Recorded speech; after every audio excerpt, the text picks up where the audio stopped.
What does God look like? He looks like you. And actually, the first problem we have with this God concept, God means nothing. The concept of God simply, if you can check the dictionary definition, it simply means you admit to something that is supernatural.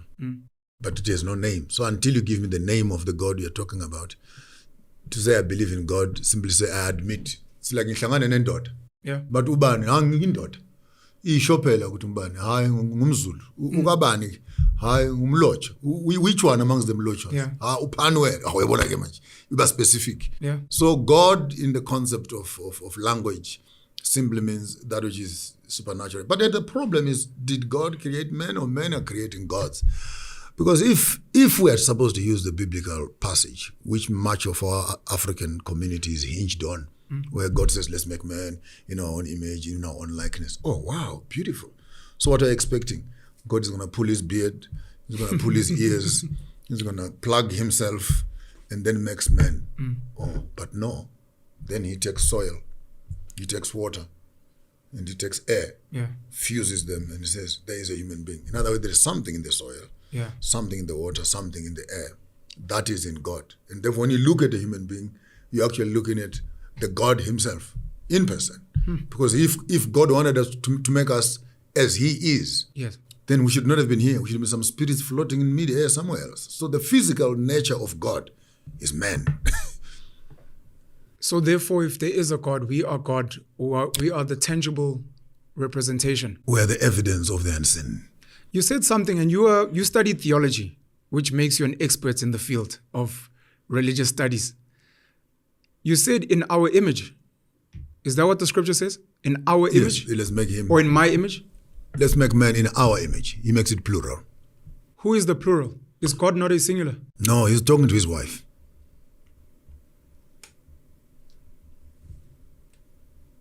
He's talking to his wife. Because in context of theology, without necessarily getting myself entangled in dogmatics, in the context of theology, this is happening on the sixth day after creation. So what do we have? We have land, we have trees, we have seas, we have all the animals that are there. And then God said, let us make man. So translation number one, which is the most popular one, God is talking to the other two to make it the Trinity. But the Bible does not mention the Trinity in that space. In my own context, let us make man in our own image. He is talking to the entire creation that is there. And then God enters his wife, who is the land. That's why the land is still here up today, Mother Africa. He goes into the ground, and from the ground extracts man. That is impregnation, that is delivery, that is literal, to use the biblical sense. So without the land, there could not be any human being. So he is addressing the land. Hence, man is younger than the land. Man is younger than the woman, because the land is the one that gives birth to the man. So the woman that you're talking about is Eve, is actually made out of the bones, and the bones are the structures and the marrows from where we have come from, where the DNA is in, and that is land. Therefore, in my own world, it is a husband and wife creating. So it is God and the land. It is a universe and the land. And therefore, you must make the land pregnant first before you make a woman pregnant. I will always come back there. You always say that, and it's very important. Make the land pregnant first before you get That's to the what woman. God does, so you do the same. Whatever God means. But you cannot expect any production if you're not prepared to put something into it. While you're speaking about make man in our image, and you're speaking about land, I'm just thinking when you speak about impregnating, when a man decides to impregnate a woman in real time and says, let's make a child in our image, is that a godly act? It is divine. It is divine, actually. The creation of life. The creation of life, every time you hold your balls, you're holding the library of your ancestors. And your cable then connects the past, the present, and the future.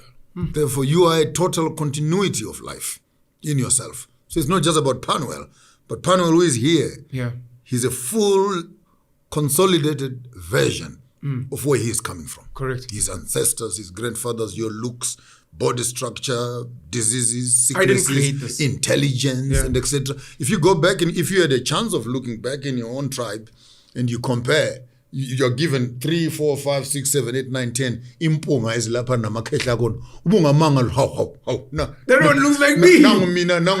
Hence when we dream about our ancestors and you dream about them, I do that. It happens to me. I don't know about others who are scared of saying it. They pass my mind, they pass my dreams quite often. I have not met them, but hell no, when I see them, You're like, no, you're mine. I've never seen you. my but I can immediate see you. grandfather, I know him, so I would be able to identify him. Yes. But others that are older than him have appeared, and being an artist, I've been able to wake up in the morning and sketch some of those memories and preserve them in a certain way. But you, as it were, their frustrations, their anger, their intelligence, their royalty, their skills, their diseases, their stress levels, all those things are registered onto the DNA, and then we pass them on. That's why you find a small little girl, small little boy who has never seen a snake, and they see a snake, and they flip. And another boy, another girl sees a snake and goes to touch it. And then you put the two in the same room and say, what makes the difference? Why is this one scared of a snake yet they've never seen a snake? This one can hold it. It means that this one, in their family line, the trauma of some scared of water. Yeah. And the child would scream for water, and another child would jump in the pool and drown. Why? In the history of that family, maybe someone drowned, maybe someone almost drowned, and that trauma was we now are dealing with serious psychology. Yeah. This is now to understand the human psyche. Yeah. That I like this, I don't like this, I don't. No, it has nothing to do with you. It's written in your system as to what inclinations, affinities that you have, certain spaces, certain people. Even our marriages are driven on that. What is it that gets you attracted to this one? Yeah. They look like who? Maybe like your mother, maybe like your aunt, maybe like what? There's an element that is in them that immediately when it manifests itself, it connects with who you are. Yeah. And that's where relationships actually begin. Yeah. And therefore, to understand your history, I think the biggest lesson we have been deprived of is study of self. Because when you understand yourself, you will be able to appreciate yourself and understand you. At a certain level, you're able actually to say, oh, this one is a nice one. But bipolar, psychology. But a person is bipolar. I hope you've not passed those doors when they say you have ADT. But it's not ADT. This is white people trying to interpret Africans. To us, who understand the library of the ancestors, these characteristics manifest themselves in your life. So in one season, Panuel is an artist. In another season, Panuel is a businessman. In another season, Panuel is an activist. In another place, Panuel is a father.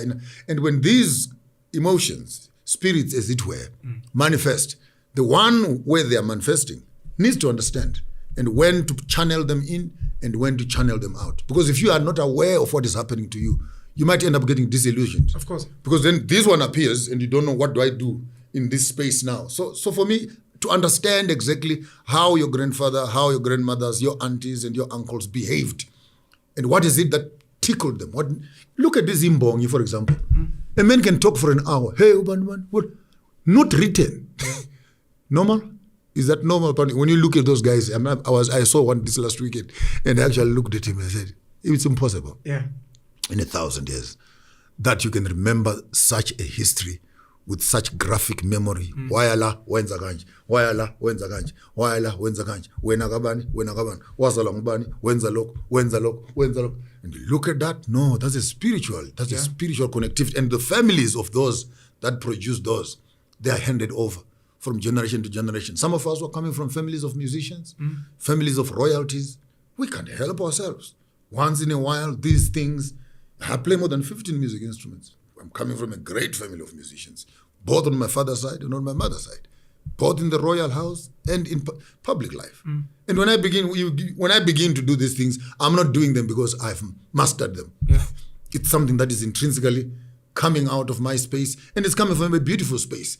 So to be able to tap into, I'll give you a new word today, to tap into ancestral memory, you'll have hit into the hard drive of the supersonic information of your past, your present, and your future. To tap into your ancestral memory, you will have solved the problems of your immediate life. Because in that ancestral memory is your land. In that ancestral memory is your inheritance, are your skills, are your weaknesses, are your strengths, above all, your talents, and most intentionally, even your marriage circles. Who must you marry, which totems, which family bloodlines go with you, your diets, it's all there. And you start off with your totem. Nina wakamlocha, awakabani, awakabani, awakabani, awakabani. You study that thing, you'll be able to actually see. It's coded, by the way. It's coded. Me, for example, Shona, Mukanya, Wiramiti, Yasoshe, Chigaramboko, the one who sits on the stone. Chira Nawanewanji, the one who looks after other people's children. Wanamatanka Gugara, the one who sits first, then he discusses. Wachirwe Mangorana Wapfuribayo, the one who digs iron ore and forges instruments out of that. So I already have blacksmith skills that are in my hands. I just need space. Hence, I always find myself tinkering things and etc. So you study that. You have a coded blueprint of your immediate history. And the only next thing is to walk ancestral spaces where your ancestors have walked. Then you're able to unlock some of those, because your bloodline, your eyes will remember what they once saw. Your ears would remember the music that they once played.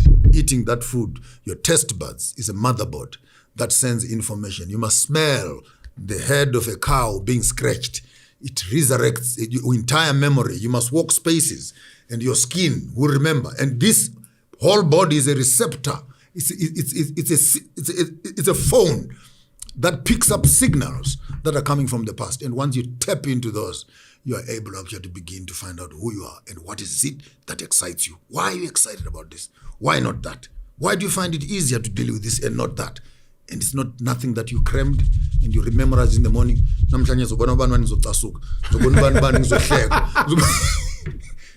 As you meet it, it triggers something in you. And maybe we have not been serious enough to say, but why is our psychology behaving in such a way? So I'm giving you a new word.